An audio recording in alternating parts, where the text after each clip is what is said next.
നിങ്ങളിൽ എത്ര പേര് ഇപ്പോഴും മൊബൈൽ ഗെയിമിംഗ് ചെയ്യുന്നുണ്ട്? അതായത് ഏത് ഗെയിമും ആയിക്കോട്ടെ, PUBG, BGMI, call of duty എന്തോ ആയിക്കോട്ടെ, നിങ്ങളിൽ എത്ര പേര് ഇപ്പോഴും മൊബൈൽ ഗെയിമിംഗ് ചെയ്യുന്നുണ്ട്? അതിനോടൊപ്പം തന്നെ എത്ര പേരാണ് പോക്കോൻ്റെ ഫോണിൽ ഗെയിമിംഗ് ചെയ്യുന്നത്? അതും താഴെ എഴുതി അറിയിക്കുക. കാരണം ക്വാൾകോം സ്നാപ്ഡ്രാഗൺ 870 ചിപ്സെറ്റ്, അതായത് നമ്മുടെ iQOO 7-ലൊക്കെ വന്ന ക്വാൾകോം സ്നാപ്ഡ്രാഗൺ 870 ചിപ്സെറ്റ് 20,000 താഴെ, അതായത് 20,000 രൂപയുടെ താഴെ വരികയാണെങ്കിൽ നിങ്ങളത് മേടിക്കൂ. ഈ പവർഫുൾ ആൻഡ് സ്റ്റേബിൾ ചിപ്സെറ്റ്, അതായത് സ്റ്റേബിൾ ആൻഡ് ഹീറ്റ് ആവാത്ത ചിപ്സെറ്റ്, അത് എടുത്തു പറയണം. കാരണം ഇപ്പോൾ ഈയിടെ ഒരുപാട് പവർഫുൾ ചിപ്സെറ്റൊക്കെ വരുന്നുണ്ട്, പക്ഷേ അതിൽ heating issue, stability, throttling issue ഒക്കെ ഉണ്ട്. ആ ഒരു വിഷയം ഇല്ലാത്ത ക്വാൾകോം സ്നാപ്ഡ്രാഗൺ 870 20,000 റുപ്പീസിൻ്റെ താഴെ കൊണ്ടുവരാൻ പറ്റുന്ന ഒരു ബ്രാൻഡ് ഉണ്ടെങ്കിൽ ആ ബ്രാൻഡാണ് പോക്കോ. ഈ ഫോണിൻ്റെ ഡീറ്റെയിൽസ് ആണ് നമ്മൾ ഇന്നത്തെ ഈ വീഡിയോയിൽ കാണാൻ പോകുന്നത്.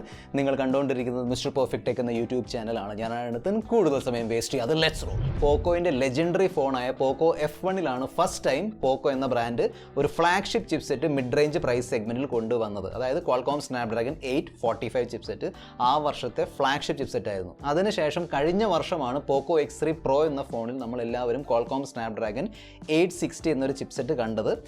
860 എന്ന് പറയുമ്പോൾ ബേസിക്കലി ക്വാൾകോം സ്നാപ്ഡ്രാഗൺ 855 അല്ലെങ്കിൽ 855 പ്ലസിൻ്റെ ഒരു റീനെയിം പ്രൊസസ്സർ എന്ന് പറയാൻ പറ്റും. എക്സാക്ട്ലി സെയിം പ്രൊസസ്സറാണ്, പക്ഷേ 870 കഴിഞ്ഞ വർഷമാണ് ഇറങ്ങിയത്. അതുകൊണ്ട് കുറച്ചും കൂടി ലേറ്റസ്റ്റ് ഫീൽ കിട്ടും.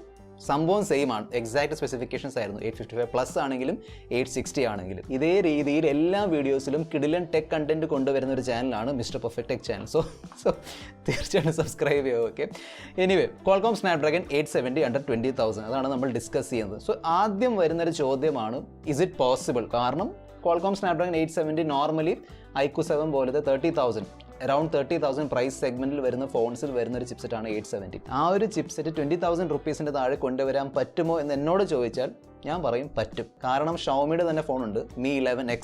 അത് 30,000 താഴെ പ്രൈസ് റേഞ്ചിൽ വന്ന ഒരു ഫോണാണ്. അതിലും ക്വാൾകോം സ്നാപ്ഡ്രാഗൺ 870 ആണ്. പക്ഷേ ഈ കഴിഞ്ഞ ഓഫർ പീരീഡിൽ എല്ലാ ഓഫറുകളും കൂടെ ചേർത്ത് നോക്കുകയാണെങ്കിൽ അതിൻ്റെ പ്രൈസ് ആയിരുന്നു 22,000 റുപ്പീസ്. 22,000 രൂപയ്ക്ക് ക്വാൾകോം സ്നാപ്ഡ്രാഗൺ 870 കിട്ടുന്നുണ്ടായിരുന്നു. യെസ്, അത് ഓഫർ പീരീഡിലാണ്, എനിക്കറിയാം. പക്ഷേ അതിൽ കുറേ എക്സ്ട്രാ ഫീച്ചേഴ്സ് ഒക്കെ ഉണ്ടായിരുന്നു. അതായത് ഫ്രണ്ടും ബാക്കും ഗ്ലാസ് ആയിരുന്നു, പിന്നെ E4 AMOLED ഡിസ്പ്ലേ, 120 ഹെർട്സിൻ്റെ റിഫ്രഷ് റേറ്റ് ഒക്കെ ഉണ്ടായിരുന്നു. ഈ പറഞ്ഞ ലക്ഷറി സ്പെസിഫിക്കേഷൻസ് ഒക്കെ മാറ്റി വെച്ചിട്ട് നോർമൽ പ്ലാസ്റ്റിക്കിൻ്റെ ബാക്കും പിന്നെ IPS LCD പാനലൊക്കെ ആണെങ്കിൽ തീർച്ചയായിട്ടും നമുക്ക് 20,000 താഴെ കൊണ്ടുവരാൻ പറ്റും. പോക്കോൻ്റെ ഫോൺ തന്നെ ആയിരിക്കുമെന്ന് പറയാനുള്ള മെയിൻ കാരണം എന്താണെന്ന് വെച്ചാൽ, ഫസ്റ്റ് ഓഫ് ഓൾ പോക്കോൻ്റെ സൈഡിൽ നിന്ന് അങ്ങനെ ഫോൺ റിലീസസ് ഒന്നും വരുന്നില്ല. പോക്കോൻ്റെ ഫോൺ ആണെങ്കിൽ ചിലപ്പം റീബ്രാൻഡിങ് ഒക്കെ ആവാൻ സാധ്യതയുണ്ട്. സോ ഞാൻ റെഡ്മിയുടെ ഫോൺസ് നോക്കി, അപ്കമിങ് റെഡ്മി ഫോൺസ്. റെഡ്മിയുടെ K സീരീസ് ഉണ്ടല്ലോ, K30, K40, അതിൻ്റെ നെക്സ്റ്റ് പതിപ്പ് അടുത്ത മാസം ചൈനയിൽ ലോഞ്ച് ആവും. അതായത് K50 സീരീസ്. അതിൽ കുറേ ഫോൺസ് ഉണ്ടായിരിക്കും, K50, K50 Pro, Pro Plus, gaming edition ഒക്കെ ഉണ്ട്. പക്ഷേ അതിൽ ഒരു ഫോൺ ഗീക്ക് ബെഞ്ച് വെബ്സൈറ്റിൽ വന്നിട്ടുണ്ട്. അതിൻ്റെ ഗീക്ക് ബെഞ്ച് സ്കോർസ് ഒക്കെ നോക്കുകയാണെങ്കിൽ ഒരു കാര്യം ഷുവറാണ്, അത് ക്വാൾകോം സ്നാപ്ഡ്രാഗൺ 870 ചിപ്സെറ്റ് ആണ്. അതായത് റെഡ്മി K50 സീരീസിൻ്റെ വെനീല വേരിയൻ്റ് ആണ് എന്ന് പറയുന്നുണ്ട്. പക്ഷേ എനിക്ക് തോന്നുന്നു മിക്കവാറും അത് റെഡ്മി K50 ലൈറ്റ് ആവാൻ സാധ്യതയുണ്ട്. അങ്ങനത്തെ ഒരു ഫോൺ വരികയാണെങ്കിൽ മിക്കവാറും റെഡ്മി K50 ലൈറ്റോ അങ്ങനത്തെ എന്തെങ്കിലും ഒരു പേരായിരിക്കും. റെഡ്മി K50 പ്രോയിൽ മിക്കവാറും MediaTek Dimensity 9000 ഉണ്ടാവും. റെഡ്മി K50 Pro പ്ലസിൽ സ്നാപ്ഡ്രാഗൺ 8 Gen 1, പിന്നെ റെഡ്മി K50 ഗെയിമിംഗ് എഡിഷൻ എന്നൊരു ഫോൺ വരുന്നുണ്ടെങ്കിൽ അതിൽ മിക്കവാറും ഒന്നുകിൽ Dimensity 9000 അല്ലെങ്കിൽ സ്നാപ്ഡ്രാഗൺ 888 ആയിരിക്കും. ഈ ഫോൺസ് അവിടെ നിൽക്കട്ടെ, നമ്മുടെ ഇൻട്രസ്റ്റ് K50 അല്ലെങ്കിൽ K50 ലൈറ്റിലാണ്. അതായത് ക്വാൾകോം സ്നാപ്ഡ്രാഗൺ 870 ചിപ്സെറ്റ് ഉള്ള ഫോണിലാണ്.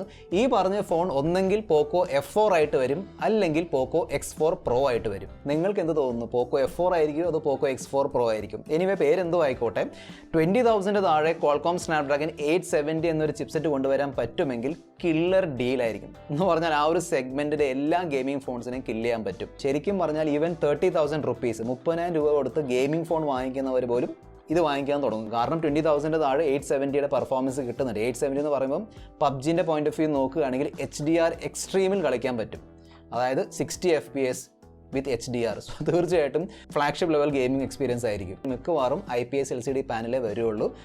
120 ഹെർട്സിൻ്റെ റിഫ്രഷ് റേറ്റ് ഒക്കെ ഉണ്ടാവും, കിടിലൻ ടച്ച് സാമ്പിളിംഗ് റേറ്റ് ഒക്കെ കാണും. പക്ഷേ മിക്കവാറും IPS LCD പാനലായിരിക്കും വരുന്നത്. കാരണം സൂപ്പർ AMOLED ഡിസ്പ്ലേ വരുമ്പോഴേക്കും പ്രൈസ് കൂടും.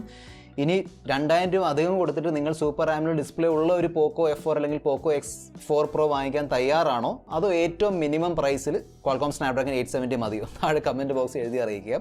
പക്ഷേ ഒരു ഗെയിമറുടെ പോയിന്റ് ഓഫ് വ്യൂ LCD ആയാലും AMOLED ആയാലും സെയിം സംഭവമാണ്. ക്യാമറ നോക്കുകയാണെങ്കിൽ ഒന്നെങ്കിൽ 64 മെഗാ പിക്സലിൻ്റെ ട്രിപ്പിൾ ക്യാമറ സെറ്റപ്പ് ഉണ്ടാവും, അല്ലെങ്കിൽ 50 മെഗാ പിക്സലിൻ്റെ ട്രിപ്പിൾ ക്യാമറ സെറ്റപ്പ് ആയിരിക്കും. പക്ഷേ ക്യാമറയിൽ അത്ര ഇമ്പോർട്ടൻസ് ഉണ്ടാവാൻ സാധ്യതയില്ല. പോക്കോ X2ലും പോക്കോ X3ലും നല്ല ക്യാമറാസ് ആയിരുന്നു. പിന്നീട് പോക്കോ ഫോൺസിൻ്റെ ക്യാമറ പെർഫോമൻസ് അവർ കുറച്ചു, കൂടുതൽ ഈ ഒരു ഗെയിമിംഗ് പെർഫോമൻസിലേക്കാണ് അവർ കൊണ്ടുപോയത്. ഔട്ട് ഓഫ് ദ ബോക്സ് മിക്കവാറും ആൻഡ്രോയിഡിൻ്റെ ലേറ്റസ്റ്റ് ആൻഡ്രോയിഡ് 12 ആയിരിക്കും വിത്ത് MIUI 13. ഒരു പോക്കോ യുഐൻ്റെ ഒരു ന്യൂസൊക്കെ വന്നിട്ടുണ്ടായിരുന്നു, അതായത് പോക്കോന് വേണ്ടിയുള്ള ഒരു UI. MIUI അല്ല, അതിൻ്റെ ഒരു വെർഷൻ ആയിരിക്കും, പക്ഷേ പോക്കോ UI. ഇപ്പോൾ എന്താണെന്ന് വെച്ചാൽ MIUIൻ്റെ മേളിലൊരു പോക്കോ ലോഞ്ചറാണ് നമ്മൾ യൂസ് ചെയ്യുന്നത്. അങ്ങനെ വരാതെ പോക്കോ യുഐൻ്റെ ഒരു ന്യൂസൊക്കെ വന്നിട്ടുണ്ടായിരുന്നു. Not sure. ലിക്വിഡ് കൂളിങ്ങിൻ്റെ സപ്പോർട്ട് ഉണ്ടാവും, ഡുവൽ സ്റ്റീരിയോ സ്പീക്കേഴ്സ് പ്രതീക്ഷിക്കാം, ഹെഡ്ഫോൺ ജാക്ക് കമ്പൾസറിയാണ്, അതെന്തായാലും ഉണ്ടാവണം, എന്നാലും 20,000 താഴെ നമുക്ക് ഗെയിമിംഗ് ഒക്കെ ചെയ്യാൻ പറ്റുള്ളൂ. സോ ഹെഡ്ഫോൺ ജാക്ക് ഉണ്ടാവും, 5000 mAh ബാറ്ററി, 33 വാട്ടിൻ്റെ ഫാസ്റ്റ് ചാർജറൊക്കെ ഷുവർ ഷോട്ടാണ്, ഇതെന്തായാലും വരും. ബിൽഡ് മിക്കവാറും പ്ലാസ്റ്റിക് ആയിരിക്കും, പ്ലാസ്റ്റിക്കിൻ്റെ ബാക്കും പ്ലാസ്റ്റിക്കിൻ്റെ ഫ്രെയിം ഉണ്ടാവും. ആ പോക്കോ X3 പ്രോയിൻ്റെ ബിൽഡിനേക്കാളും കുറച്ചും കൂടി ബെറ്റർ ബിൽഡ് കൊടുക്കുകയാണെങ്കിൽ ദാറ്റ് ബി ബെറ്റർ.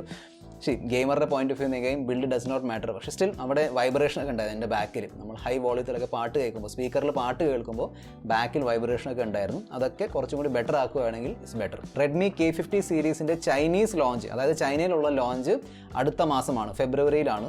സോ അവിടുന്ന് റീബ്രാൻഡ് ചെയ്ത് ഇന്ത്യയിലേക്ക് വരുമ്പോഴേക്കും 1.5 മാസം എന്തായാലും എടുക്കും. സോ മിക്കവാറും മാർച്ച് അല്ലെങ്കിൽ ഏപ്രിൽ ആയിരിക്കും ഈ ഒരു ഫോണിൻ്റെ ലോഞ്ച്.